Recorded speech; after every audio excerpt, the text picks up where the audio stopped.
ꯅꯨꯡꯁꯤꯕꯤꯗꯨꯅ Manipuri entertainment ꯆꯦꯅꯦꯜꯕꯨ subscribe ꯑꯃꯁꯨꯡ like ꯇꯧꯕꯤꯔꯝꯃꯨ꯫ Channel ꯑꯁꯤꯒꯤ ꯃꯥꯏꯀꯩꯗꯒꯤ ꯃꯌꯥꯝꯕꯨ ꯏꯀꯣꯛꯅꯅ ꯈꯣꯏꯔꯝꯖꯔꯤ꯫ ꯉꯁꯤꯁꯨ ꯃꯍꯧꯁꯥꯒꯨꯝ ꯑꯩꯒꯤ ꯅꯨꯡꯁꯤꯖꯔꯕ ꯁꯕꯁꯀ꯭ꯔꯥꯏꯕꯔꯁꯤꯡꯅ ꯊꯥꯕꯤꯔꯛꯄ ꯃꯅꯤꯄꯨꯔꯤ ꯍꯣꯔꯔ ꯁ꯭ꯇꯣꯔꯤ ꯑꯅꯧꯕ ꯑꯃꯃꯨꯛ ꯃꯌꯥꯝꯒꯤꯗꯃꯛꯇ ꯄꯨꯗꯨꯅ ꯂꯥꯛꯆꯔꯤ꯫ ꯋꯥꯔꯤ ꯑꯁꯤꯕꯨ ꯂꯥꯟꯊꯣꯛꯆꯔꯛꯄ ꯃꯇꯝꯗ ꯁꯣꯏꯈꯤꯂꯥꯟꯈꯤꯕ ꯌꯥꯎꯔꯕꯁꯨ ꯃꯌꯥꯝꯗ ꯉꯥꯛꯄꯤꯅꯕ ꯍꯥꯏꯖꯔꯤ꯫ ꯐꯔꯦ ꯑꯗꯨꯗꯤ ꯃꯌꯥꯝ ꯋꯥꯔꯤꯁꯤ ꯍꯧꯅꯕ ꯇꯧꯖꯔꯒꯦ꯫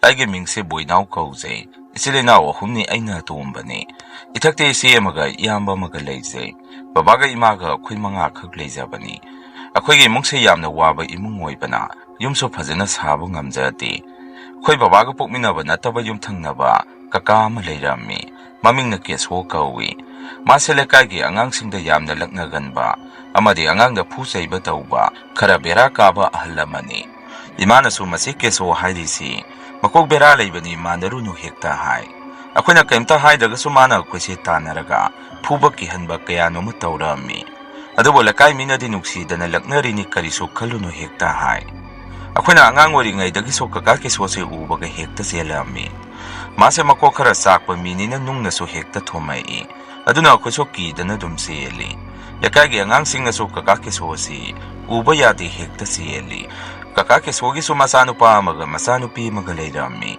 ꯃꯆꯥꯅꯨꯄꯥꯗꯨꯅ ꯗꯗꯥ ꯍꯣꯏꯒꯤ ꯂꯦꯡ ꯑꯣꯏꯗꯣꯔꯤꯅꯤ꯫ ꯃꯆꯥꯅꯨꯄꯤꯗꯨꯁꯨ ꯏꯆꯦ ꯍꯣꯏꯒ ꯂꯦꯡꯅꯤ꯫ ꯃꯥꯒꯤ ꯃꯆꯥꯁꯤꯡꯗꯨꯁꯨ ꯃꯄꯥ ꯂꯧꯕꯒꯤꯅꯤ ꯍꯥꯏꯗꯣꯏꯔꯥ ꯈꯪꯗꯦ, ꯁꯥꯟꯅꯃꯤꯟꯅꯕꯗ ꯌꯥꯝꯅ ꯅꯨꯡꯉꯥꯏꯇꯕ, ꯄꯨꯟꯕꯗ ꯌꯥꯝꯅ ꯅꯨꯡꯉꯥꯏꯇꯕ ꯃꯀꯣꯛ ꯑꯃ ꯏꯆꯥꯛ ꯍꯦꯛ ꯆꯥꯛꯏ꯫ ꯅꯣꯡꯃꯗꯤ ꯑꯩꯈꯣꯏꯁꯦ ꯄꯨꯟꯅ ꯃꯥꯔꯕꯣꯜ ꯁꯥꯟꯅꯗꯨꯅ ꯂꯩ꯫ ꯃꯆꯥꯅꯨꯄꯥ ꯊꯣꯏꯕꯗꯨꯅ ꯀꯗꯔ ꯇꯧꯔꯒ ꯂꯣꯏꯅ ꯂꯧꯈꯤꯔꯝꯃꯤ꯫ ꯃꯗꯨꯗ ꯗꯗꯥꯒꯁꯨ ꯈꯔ ꯈꯠꯅꯔꯝꯃꯤ꯫ ꯈꯔ ꯈꯠꯅ ꯆꯩꯅꯕ ꯇꯧꯕꯗꯨꯗ ꯃꯆꯥꯅꯨꯄꯥ ꯊꯣꯏꯕꯅ ꯗꯗꯥꯒꯤ ꯃꯀꯣꯛꯇ ꯃꯥꯔꯕꯣꯜꯅ ꯊꯣꯝꯕꯗꯒꯤ ꯗꯗꯥꯒꯤ ꯀꯣꯛꯁꯦ ꯌꯥꯝꯅ ꯆꯥꯎꯅ ꯄꯣꯝꯂꯝꯃꯤ꯫ ꯗꯗꯥꯁꯨ ꯁꯥꯎꯅ ꯊꯣꯏꯕꯗ ꯍꯥꯏꯐꯦꯠ ꯏꯟꯊꯨꯔꯝꯃꯤ꯫ ꯊꯣꯏꯕꯗꯨ ꯀꯞꯁꯤꯟꯅꯗꯨꯅ ꯆꯪꯈ꯭ꯔꯒ ꯃꯄꯥ ꯄꯨꯗꯨꯅ ꯊꯣꯔꯛꯏ꯫ ꯑꯗꯨꯒ ꯗꯗꯥꯕꯨ ꯀꯀꯥ ꯀꯦꯁꯣꯅ ꯐꯨꯕꯤꯔꯝꯃꯤ꯫ ꯗꯗꯥꯁꯨ ꯀꯞꯇꯨꯅ ꯌꯨꯝꯗ ꯑꯗꯨꯝ ꯍꯜꯂꯛꯏ꯫ ꯕꯕꯥꯅ ꯑꯩꯉꯣꯟꯗ ꯅꯪ ꯗꯗꯥ ꯀꯞꯄꯤꯁꯤ ꯀꯔꯤꯒꯤꯅꯣ, ꯀꯩꯗꯧꯕ ꯌꯥꯎꯔꯒꯦ ꯍꯪꯉꯛꯏ꯫ ꯑꯩꯅꯁꯨ ꯀꯀꯥ ꯀꯦꯁꯣꯅ ꯐꯨꯔꯛꯄꯒꯤꯅꯤ ꯍꯥꯏꯔꯝꯃꯤ꯫ ꯕꯕꯥꯗ ꯋꯥꯔꯤ ꯄꯨꯝꯕ ꯇꯝꯃꯝꯃꯤ꯫ ꯕꯕꯥꯁꯨ ꯁꯥꯎꯅ ꯆꯠꯇꯨꯅ ꯀꯀꯥ ꯀꯦꯁꯣꯒ ꯈꯟꯅꯔꯝꯃꯤ꯫ ꯏꯃꯥꯅ ꯕꯕꯥꯕꯨ ꯈꯥꯝꯖꯤꯟꯗꯨꯅ ꯏꯃꯨꯡꯗ ꯄꯨꯁꯜꯂꯛꯑꯒ ꯑꯁꯤꯒꯕꯨ ꯃꯥꯟꯅꯔꯤꯗꯨ ꯇꯟꯗ꯭ꯔꯣ?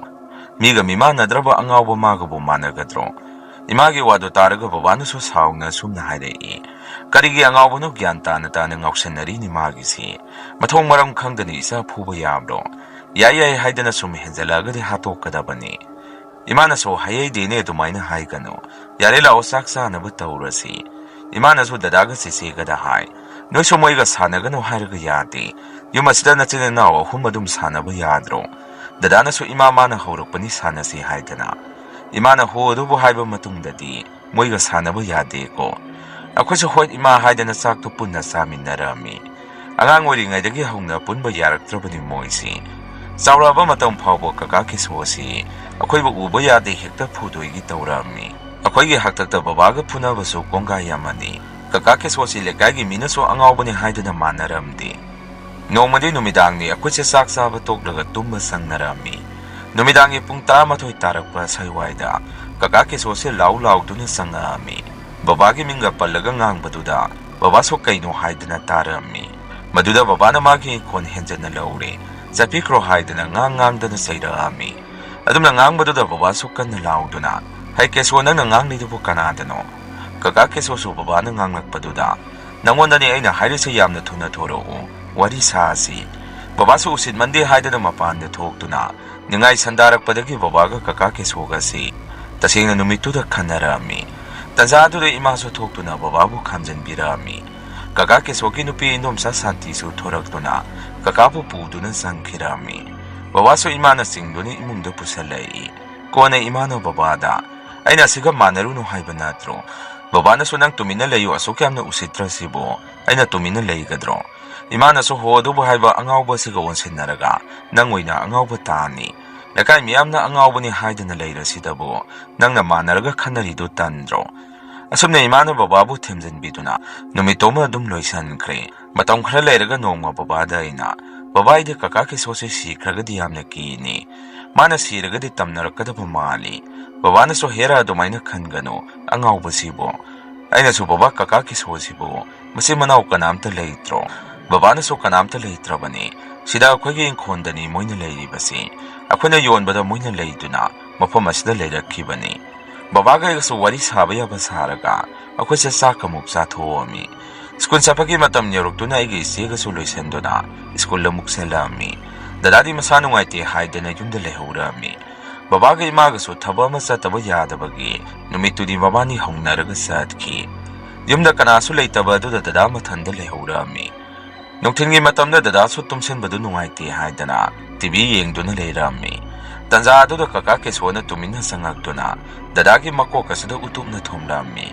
Aduga aduma kaka kesodi senkirami. Babaga imaga halaktuni imungda sangakpada dadana oiremiba phiba maduda, imaga babaga so pakana sensenduna, dadabu haudoami. Gyan mangduna leirambaduna babana dadabu, hospitalda thuna pukhatlami. Akhoi school halakpada lekai mina tambadagi paudu tarami. Aigi sega so pakhatana yumda kaptuna leirami. Nungdang wairanggi matamda ima so yumda halami. Aina ima dadado kamaina tawragi hangami. Imana so ibungo nang dadado mamit uba ngamdre. Akhoi so imana haribudu da yamna pakhalami. Kapsu yamna kapami. Imana so kaptuna muksumna harei. Hayeng de nangi dadado yumda purani. Ado ngasigidi imaga babaga ada hingle urani. Nakhoi ani gyan tana thongno silaga leiramu. Isega iga so hoi ima leiramage phajana satlo hairami. Imana sakrabade isega iga so thongdo sena lonsilaga sak thongaga sarami. Numito hokre ayuki matamdani dadadi yumda dum putharei. Dadagi mamit mamaidu loina khumjinduna putharami. Madu ubada isega iga so yamna nungaijaramdi. Dadana gya lakpada kaka keswana tawbani. Mana tumina sangaga tawbani haidana. Warido khoida loina tamai. Adumna hairakpadagi babasu yamna sawi.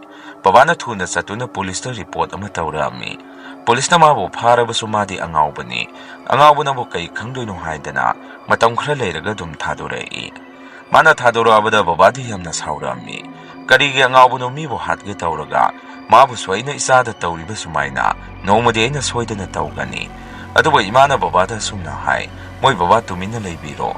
Kaidokdona moi gawon sanaraga. Aidi yamna talli. Babana sunang tale haidana. Leithokpadu da ngasidi isa se sonai ba haibadu. Oiranggadaba khitang dangai. Isana sumna leibase aisu nungaiba nati. Ado hojupu nungaiti haidana kaidokdoino. Pulisna sumabu angaubuni haidana thaduri isini. Asumna matam khra leiraga nongmai thajadana. Kaka ke sose gari na thingambadagi. Leitre haidana paw ma tarami. Akhoi su paw do tabada nungaitabadi phawrami. Miyoi bagi minungsi haiba ma leibanina. Aina so babada sumna hai. Baba idi yamna kizai. Kaka ke sodi angang su yamna lakna ganbani. Mana sirga so soidana tamnarakani. Aidi yumda ithanda leiba ngammoi. Ngayak leiraga kaka ke sogi asiba hakjang ado yumda putharami. Lakai miyam tawraga kaka ke sogi hakjang do poloirami. Baba so poloiba yaururaga numidangda halami. Imana so babada masadubu tumhaurabo. Babana so tumhauri loibagani akhona laisi. Imana so adudi akhoi so sak chathoasira. Babana so hoi charase lakpadudi moi khara lakjarani. Aidi sa so kya nungaiti haidana halabani. Imana so hoi sak chathoasi haidana akhoi punna thengna sak to charami. Sak tokpaga akhoi se ware haidana pothanarami. Adubu ahingi matamsida akhoi gi thong asi kanano mana kanna thilami.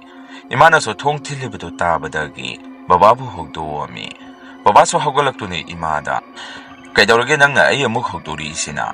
Imana so akhoi gi thongse kanananu khangdi. Mapandagi kanna thilakpa makhon tai. Babana so ha karino hairisubo.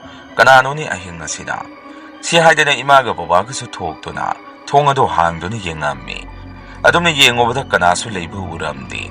Imana so pakana babada. Nate kesogi thawaiduna. Tamnara abazara tawrisibo. Babana so changasilao.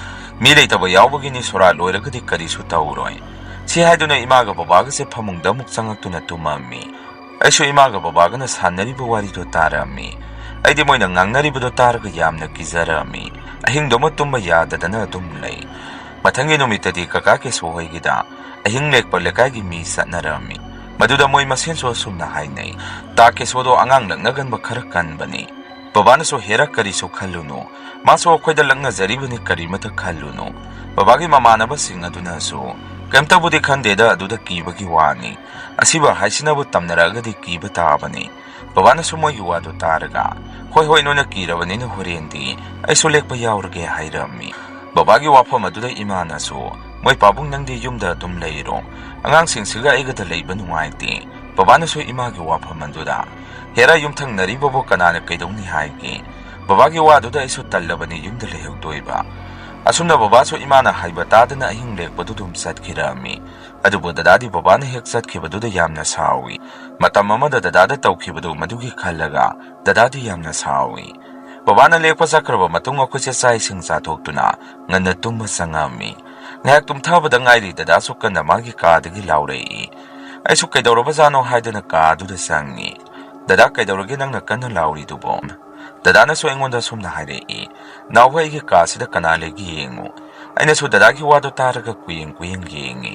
ꯑꯗꯨꯒ ꯗꯗꯥꯗ ꯑꯃꯨꯛ ꯑꯣꯟꯁꯤꯟꯗꯨꯅ ꯗꯗꯥ ꯁꯤꯗꯗꯤ ꯀꯅꯥꯁꯨ ꯂꯩꯇꯦ ꯀꯩꯗꯧꯔꯒꯦ ꯗꯗꯥꯁꯨ ꯇꯞꯅ ꯑꯩ ꯇꯥꯅꯕ ꯁꯨꯝꯅ ꯍꯥꯏꯔꯛꯏ ꯅꯥꯎꯕ ꯑꯩꯒꯤ ꯀꯥꯁꯤꯗ ꯃꯤ ꯑꯃ ꯂꯩꯕꯒꯨꯝ ꯀꯥꯡꯈꯜ ꯑꯁꯤ ꯍꯥꯏꯗꯣꯔꯛꯏ ꯉꯁꯥꯏꯗꯒꯤ ꯃꯤ ꯆꯠꯄꯒꯤ ꯁꯥꯎꯝꯁꯨ ꯐꯪꯉꯤ ꯑꯩ ꯇꯨꯝꯕ ꯌꯥꯗꯕꯗꯒꯤ ꯉꯁꯥꯏꯗꯒꯤ ꯇꯨꯝꯗ꯭ꯔꯤꯕꯅꯤ ꯇꯟꯖꯥ ꯑꯗꯨꯗ ꯏꯃꯥꯁꯨ ꯆꯪꯂꯛꯇꯨꯅ ꯀꯩꯗꯧꯔꯦ ꯑꯆꯧꯕ ꯅꯪꯅ ꯂꯥꯎꯈ꯭ꯔꯤꯗꯨꯅ ꯏꯃꯥꯗꯤ ꯇꯨꯝꯊꯔꯨꯗꯅ ꯈꯪꯍꯧꯗ꯭ꯔꯦ ꯗꯗꯥꯅꯁꯨ ꯏꯃꯥ ꯑꯩꯒꯤ ꯀꯥꯁꯤꯗ ꯃꯤ ꯑꯃ ꯂꯩꯕꯒꯨꯝ ꯉꯁꯥꯏꯗꯒꯤ ꯇꯧꯏ ꯑꯩ ꯏꯊꯟꯗ ꯂꯩꯕ ꯌꯥꯝꯅ ꯀꯤꯔꯦ ꯀꯅꯥꯅꯣ ꯑꯃꯇ ꯑꯩꯒꯤ ꯀꯥꯁꯤꯗ ꯂꯩꯕꯤꯌꯨ ꯗꯗꯥꯒꯤ ꯋꯥꯗꯨꯗ ꯏꯃꯥꯅꯁꯨ ꯑꯗꯨꯅꯦ ꯏꯃꯥꯅ ꯂꯩꯕꯤꯒꯦ ꯍꯥꯏꯁꯨ ꯅꯪꯅ ꯌꯥꯅꯤ ꯍꯦꯛꯇ ꯍꯥꯏꯔꯛꯏ ꯌꯥꯔꯦꯁꯦ ꯏꯃꯥ ꯂꯩꯕꯤꯔꯒꯦ ꯇꯨꯝꯃꯣ ꯄꯨꯡꯁꯦ ꯊꯦꯡꯉꯤ ꯏꯃꯥꯒꯤ ꯋꯥꯗꯨ ꯇꯥꯔꯒ ꯑꯩꯅꯁꯨ ꯏꯃꯥꯗ ꯏꯃꯥ ꯅꯪ ꯇꯨꯝꯒꯦꯁꯨ ꯇꯨꯝꯃꯨꯔꯣ ꯗꯗꯥꯁꯨ ꯌꯥꯅꯤ ꯑꯩꯒ ꯑꯗꯨꯝ ꯂꯩꯃꯤꯟꯅꯔꯒꯦ ꯏꯃꯥꯅꯁꯨ ꯌꯥꯒꯗ꯭ꯔꯅꯦ ꯑꯩꯁꯨ ꯂꯩꯕꯤꯒꯦ ꯑꯩꯅꯁꯨ ꯌꯥꯅꯤ ꯏꯃꯥ ꯏꯆꯦꯒ ꯇꯨꯝꯃꯨꯔꯣ ꯏꯃꯥꯁꯨ ꯑꯩꯅ ꯑꯗꯨꯝꯅ ꯍꯥꯏꯔꯨꯕꯗꯨꯗꯒꯤ ꯐꯔꯦ ꯅꯪ ꯅꯌꯥꯝꯕꯒ ꯐꯖꯅ ꯂꯩꯃꯤꯟꯅꯔꯣ ꯃꯗꯨꯗ ꯑꯩꯅꯁꯨ ꯌꯥꯅꯤ ꯏꯃꯥ ꯆꯠꯄꯤꯔꯣ ꯑꯩ ꯂꯩꯔꯒꯦ ꯁꯨꯝꯅ ꯑꯩꯁꯨ ꯗꯗꯥꯒꯤ ꯃꯅꯥꯛꯇ ꯂꯩꯗꯨꯅ ꯇꯨꯝꯃꯝꯃꯤ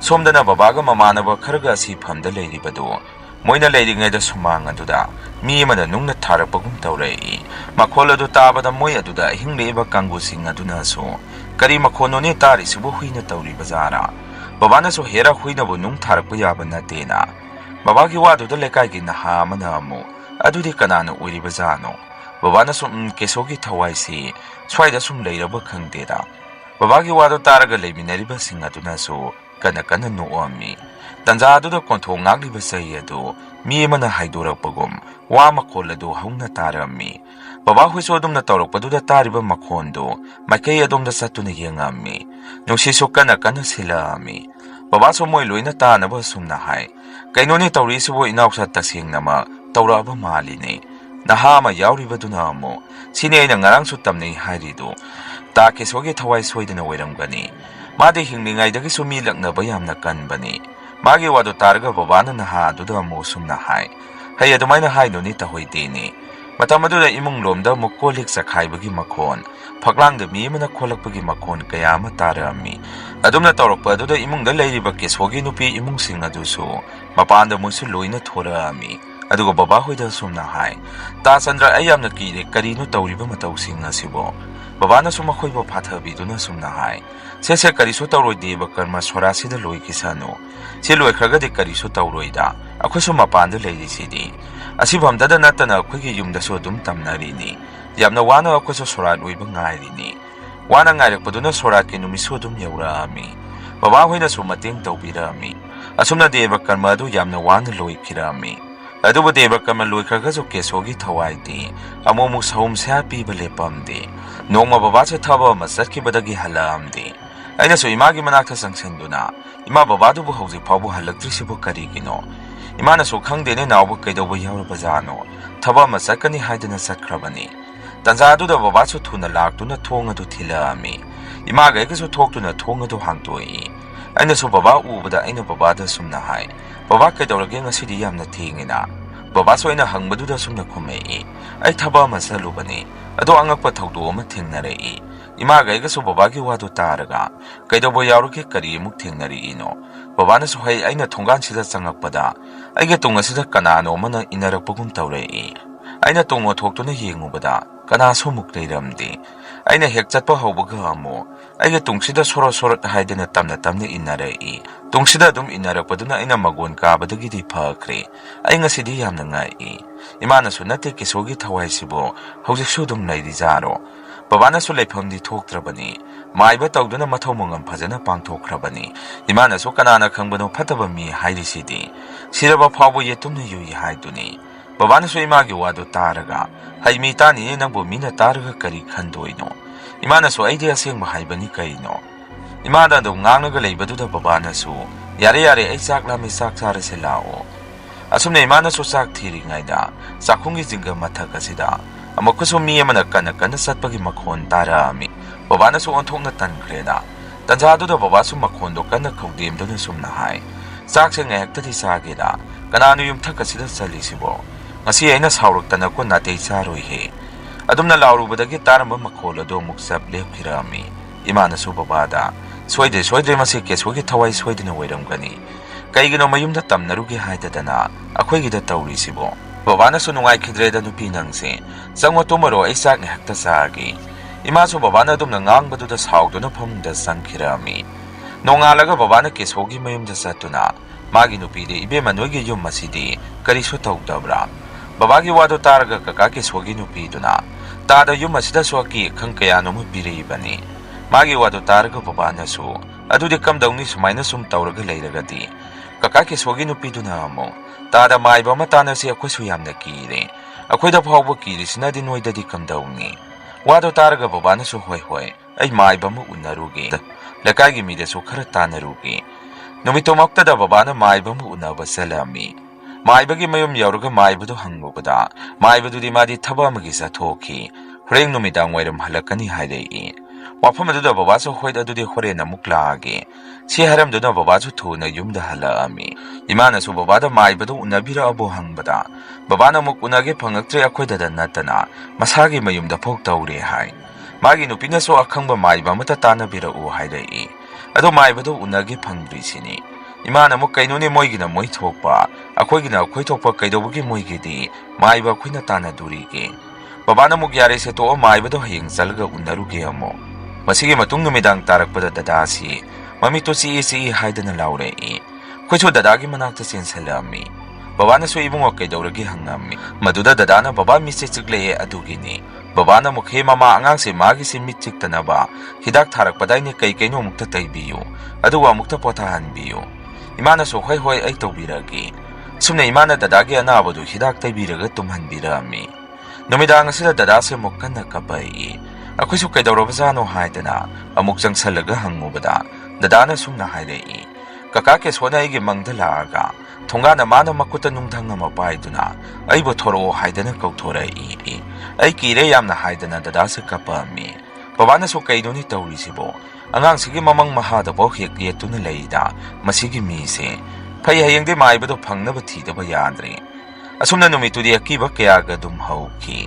ꯅꯣꯡꯍꯦꯡ ꯉꯥꯟꯕꯒ ꯕꯕꯥꯅ ꯃꯥꯏꯕꯗꯨ ꯐꯪꯅꯕ ꯊꯤꯔꯒ ꯌꯨꯝ ꯑꯁꯤꯗ ꯄꯨꯔꯛꯑꯝꯃꯤ ꯏꯃꯥ ꯕꯕꯥꯅꯁꯨ ꯃꯥꯏꯕꯗꯨꯗ ꯑꯣꯖꯥ ꯏꯆꯥꯒꯤ ꯃꯃꯪ ꯃꯍꯥꯗ ꯂꯩꯈꯤꯗꯕ ꯊꯋꯥꯏ ꯃꯥꯅ ꯇꯣꯏꯅ ꯂꯥꯛꯇꯨꯅ ꯑꯀꯤ ꯑꯈꯪ ꯄꯤꯕꯁꯤ ꯃꯁꯤ ꯑꯩꯈꯣꯏꯁꯨ ꯄꯥꯈꯠꯂꯤ ꯃꯁꯤꯅꯤ ꯀꯝꯗꯧꯁꯤꯒꯦ ꯍꯪꯉꯝꯃꯤ 마이바두나소 아두디 노이다 소이바나띠 레이키다바 누파두기 이뭉다 살라가 라이 쾌름가다바니 아두가 마트와이 마미도 마윰다기 딴가다바니 아두마이나 마이바두나 하이럭바다기 바바나 마이바두 뿌르가 계속이 마윰다 살라미 고나디 마이바두나 숨마기 누피다 와항파항 떠럭바다 모 이뭉데 마꼭 로이나 삭바니나 마기 누파기 하나 시즌나람바 계속나 시즌나람바 마폰 마사이 아남바 마이 아마타 타다나 로이나 타남키 मधु बाबागा मोई इमुंगी मीगा तौरगा मई लोइना थादोमी मधुगी मखा तारकपदगी पुंगसे खेक्सियामी करिसु तौरखिद्रे मया महामगी वरिसे मतंग नसाइद लोइजरी अनिसुबो वरिसे मुक मयामदा खुदोन तमजरी वरिसे मत मधुदा अखोय युमसिगे हेक्ना कंदा लेइबा उकु केनेल से यामना कीखिबा थौदो मगी वारीनी अखोना लेइबा मफमसे खरा लमहांग तु महंग ओइना तौवी युमबुदि दो मरांग काइनबुदि ताई हाइबो लमहांग तु मांगना नमना लेइबा मफम ओइना तौवी ऐसो मतम अदुदा क्लास 11 ला 12 ला कारिबा मतमनी चप चाबिदि खंद्रे काउरे अदुबो नुमितुगी ओइनादि नुमिदांगी साक तोबा मतुंग अखोइसे पुन्ना टीवी कादा टीवी येंगतुना लei हौदिकति चा हेक तोपगा इसा इसागी मोबाइल फोन अममंगा फमुंगदा लोइना चंगनारे टीवी से अंगांग ओइगेरा अहन ओइगेरा कया येंगनाद्रे मतम अदुदादि मोबाइल फोन अमा पाइबसी पाकना ngamnadi पाइरगसु हौजिकानगी स्मार्टफोन सी मसिगु मसि कया थोंगनाद्री कीपैड फोन गुमदी अदुम मरांग काइना पाइनारे Asumna numise akhoi punna chak toga punna TV yengingai sida nongmai makhon se ahumlak tarami sese dada akhoi humdi makhol amadi takhidi khangaga madu nongmai makhon ye haibasidi khangba ngamamde TV edu da pungning sangduna yengduna lei adubo babadi moidi ahannina nongmai makhon se phajana khangi aduna babana khoida ngai khone noibu TV do khare le thongni bengun muk khongna lekhalaga yengiduna karigino makhol ama takhine akhoi sida nongmai gi makhon mali leithau TV do amukta nama nangmoina lichai sarakani TV do thona leithau babagi de kari noma tawbada imada dum tainei masi babagi hungnabini aduga babase kharasu phingni babana imada dum na hairubaduda imana so kaino na cha singna yengba TV ni aduga aingonda da tainari se karigino ama soire nama lichai chani ama tawre nama nang phurakani kari no basibo haino so kok leithau yadro homale hairisi imana dumaina harakpaduda isena TV do leitharami babade mapanda dum thokrabani babana mapanda thorokpada gari makana thauraga satki hai hojiki uko kene leiba maphamsi akhoi gade dum naknare aduna babana kaida wai hauru bazano ada sumi ma hipira turira karino ma leiba ui haidana mafam adom da sangsalubada adaida nupa ma sakhangdaba singna puraga nongmaina kaptuna halaga mafam aduda hundoga thanami baba so ngasai nongmai makhon takhibaduga kaiga singnadana yamna naknadi sangsaludre prap imungda sangsalaki aduga imada sumna hairei mama mi ema nongmaina panduna targa lehorene akhoi sigi uku mapa sida as onthokpani da sidi kamaina tawni imana so kainoni harisibo hojita nongmai makhon taki haridudi aduda wairamaba ado nang baba mi do sirazaro baba na muksiraba maleni masado lenghaudre ado khode kana kausige asai da tariba yum singa seso amata thongnarakti akhoi ba police ta pau pi hosiro imana so mongai khoda mi kharaga hana tanakisi ado akhoi gi maningda leiriba yum Santi Kumar hoi moide ta da bazara mapanang moida so phola mukta tawdana aduga mukta hayu babana so hoi ai Santi Kumar da phone tawge moiso thoro haige adumaina wari tawlinge dadana ai thoga yenguge haidana dada se thokige tawge babana so maduda he noi thuuno mama angang singse mukta mapanda tholakanu ai phone tawge ni Santi Kumar da asumna babana khoi gi yumaning da leiba kaka amada phone tawrami kaka Santi Kumar so phole do paikhalei babana so Santi Kumar noi nongmai makhon tadru haujikwai sida mi matar ga leirene babagi wa adu da kaka du na mo kaino tamu sida haidi krai waidano babana muk he akhoi nakan gi uku kene leiba dai mapadani adu noi so khara thuna thorodana kamaina tawsige do tanasi kaka du na so muk hoi tamu thoragi adumaina babaga phone da wari sanarami imana so babada haikrabo kai haige moibo babana so muk haikre ma so thoragi hai ado noide thora anu dana yumda leiro aide Santi Kumar ngai boina thukige imana mo hoi thuro ado police ka laga de khangde ude da hayuko asuna baba se mapanda dum thokre baba hek thoki buga dada gai ga so yengning mandana ima de ima akhoi so thoge hairami maduda imana kainoba noi nachina naw na khalisi asida mi ma sirga ta hore hairaga thoge da hairisibo thono napamaki mawong magne noi thokraga imada napana tainarakani tumuro hairei phane imana thoke yadraga so dada gai gati thoke haidane imada sum takpaduda kona de imana phare adudi imaga thorase adu ibema nandi yumda leirammo isena mukkari ai tumna ngamaroi ai kije imana mukko phare napana nganga ngang lao pulap hek thorasi ngasigi numbise onthonga so inkreda unkha khaido tarba mali chahi loiram dai sida kari noma hekta thorei lao yengurasi asumne imaga koi puna thoktuna yengba salami mi so dum thongnara ga leiram babana so imaga koi thorakpadu da saungni yengai asiba dugi manakta sangsalubada makokta kapo irami adai mafamda I gakta targa leibadu ubada aidi isada akiba mapoki ngaya kiyengaga imana su lao sangasi hairei ado makhose imaga sangminarei babadi lehori kona baba sangakpada police laga sibadu pukre hairei kidana numitumadi akhose kanamata tumnaramdre nupado na siramba mapa daidusu idu dum targa lehowi nongalga yengbada idu ningtam thaga oire phamjalaga lok laungna leirami maduda babana khoigidi yum hek nakani nungaite haidana zaru kharaga phata haudi kharaga tawraga inai singa do koknaba daida mai thaduomi ꯊꯧꯗꯣꯛꯗꯣ ꯊꯣꯛꯈꯤꯕ ꯍꯞꯇꯥ ꯑꯃꯃꯨꯛ ꯂꯩꯔꯕ ꯃꯇꯨꯡ ꯅꯨꯃꯤꯠꯇꯨꯗꯤ ꯕꯕꯥꯁꯦ ꯊꯕꯛ ꯈꯔ ꯊꯦꯡꯅ ꯌꯨꯝꯗ ꯍꯜꯂꯛꯄꯖꯥꯠꯅꯤ꯫ ꯃꯤ ꯑꯃ ꯅꯣꯡꯃꯩꯅ ꯀꯥꯞꯄꯝꯃꯤꯗꯨꯅ ꯑꯩꯈꯣꯏ ꯊꯣꯡꯒꯥꯟꯒꯤ ꯍꯦꯛ ꯋꯥꯡꯃꯗꯅꯤ꯫ ꯄꯨꯡꯁꯨ 10 ꯇꯥꯗ꯭ꯔꯤ ꯕꯕꯥꯅ ꯌꯨꯝꯗ ꯍꯜꯂꯛꯄꯗꯨ꯫ ꯕꯕꯥꯁꯦ ꯒꯥꯔꯤ ꯊꯧꯔꯒ ꯑꯩꯈꯣꯏ ꯊꯣꯡꯒꯥꯟ ꯒꯦꯠ ꯃꯄꯥ ꯌꯧꯔꯛꯄꯗ ꯅꯨꯄꯥ ꯑꯃ ꯃꯈꯣꯟ ꯄꯤꯛꯅ ꯋꯨ ꯀꯞꯄ ꯃꯈꯣꯜ ꯑꯃ ꯇꯥꯔꯛꯏ ꯍꯥꯏ꯫ ꯃꯗꯨꯗ ꯕꯕꯥꯅ ꯈꯜꯂꯤꯅ ꯗꯗꯥꯒꯩꯒ ꯈꯟꯅꯔꯒ ꯑꯩꯁꯦ ꯀꯞꯄꯤꯕꯣꯏ ꯅꯤꯡꯗꯅ ꯒꯥꯔꯤꯗꯣ ꯊꯣꯡꯒꯥꯟꯗꯒꯤ ꯊꯧꯖꯤꯜꯂꯛꯑꯒ ꯒꯦꯠ ꯑꯗꯣ ꯑꯃꯨꯛ ꯂꯣꯟꯁꯤꯜꯂꯛꯑꯝꯃꯤ꯫ ꯕꯕꯥꯁꯦ ꯏꯃꯨꯡꯗ ꯆꯪꯉꯛꯅ ꯑꯃꯨꯛ ꯀꯩꯗꯧꯔꯦ ꯀꯅꯥꯅꯣ ꯑꯃꯨꯛ ꯀꯞꯄꯤꯗꯨꯅ ꯑꯁꯨꯝꯅ ꯉꯥꯡꯗꯅ ꯕꯕꯥꯁꯦ ꯆꯪꯉꯛꯏ꯫ ꯕꯕꯥ ꯂꯥꯛꯄꯗꯨꯗ ꯑꯩꯈꯣꯏꯁꯨ ꯊꯣꯛꯑꯝꯃꯤ꯫ ꯏꯃꯥꯅꯁꯨ ꯀꯩꯅꯣ ꯀꯅꯥ ꯀꯞꯄꯒꯦ ꯀꯅꯥꯝꯇ ꯀꯞꯇꯦꯅ꯫ ꯕꯕꯥꯅ ꯑꯃꯨꯛ ꯀꯅꯥꯝꯇ ꯀꯞꯇꯦ ꯍꯥꯏꯕ꯫ ꯑꯗꯨꯗꯤ ꯑꯩꯒꯤ ꯋꯥꯈꯜ ꯑꯣꯏꯔꯝꯃꯅꯤ꯫ ꯑꯩꯅ ꯊꯣꯡꯒꯥꯟꯗ ꯆꯪꯉꯛꯄꯗ ꯃꯤ ꯀꯞꯄ ꯃꯈꯣꯜ ꯑꯃ ꯇꯥꯕ ꯑꯗꯨꯗ ꯁꯨꯝ ꯍꯪꯕꯅꯤ꯫ ꯌꯥꯗꯦ ꯊꯕꯛꯅꯦꯅ ꯍꯦꯛꯇ ꯊꯦꯡꯈꯤ꯫ ꯀꯔꯤ ꯏꯟꯁꯥꯡ ꯊꯣꯡꯉꯒꯦ ꯍꯪꯉꯛꯏ꯫ ꯏꯃꯥꯅꯁꯨ ꯑꯃꯨꯛ ꯏꯟꯁꯥꯡꯕꯨꯗꯤ ꯅꯆꯥꯁꯤꯡꯅ ꯀꯧꯇꯥ ꯉꯥ ꯆꯥꯅꯤꯡꯉꯦ ꯍꯥꯏꯗꯅ ꯑꯃ ꯂꯩꯍꯜꯂꯨꯔꯒ ꯊꯣꯡꯕꯤꯔꯦ꯫ ꯑꯗꯣ ꯃꯣꯏ ꯕꯕꯥꯅ ꯀꯅꯥꯅꯣ ꯑꯃ ꯀꯞꯍꯧꯏ ꯍꯥꯏꯔꯤꯗꯨ ꯀꯃꯥꯏꯅ ꯇꯧꯔꯤꯕꯖꯥꯠꯅꯣ? ꯕꯕꯥꯁꯨ ꯅꯨꯃꯤꯠꯇꯨ ꯍꯤꯗꯥꯛ ꯃꯆꯥ ꯑꯃꯗꯤ ꯄꯥꯏꯔꯛꯄ ꯃꯥꯜꯂꯤ꯫ ꯌꯥꯝꯅꯗꯤ ꯅꯠꯇꯦ ꯑꯗꯨꯅ ꯕꯕꯥꯅ ꯁꯨꯝꯅ ꯈꯨꯝꯃꯛꯏ꯫ ꯈꯪꯗ꯭ꯔꯦ ꯅꯍꯥꯟ ꯑꯁꯤꯗ ꯀꯥꯞꯄꯝꯕꯗꯣ ꯑꯗꯨꯒꯤ ꯅꯨꯄꯥꯗꯨꯒꯤ ꯃꯊ꯭ꯋꯥꯏ ꯃꯃꯤꯔꯥ?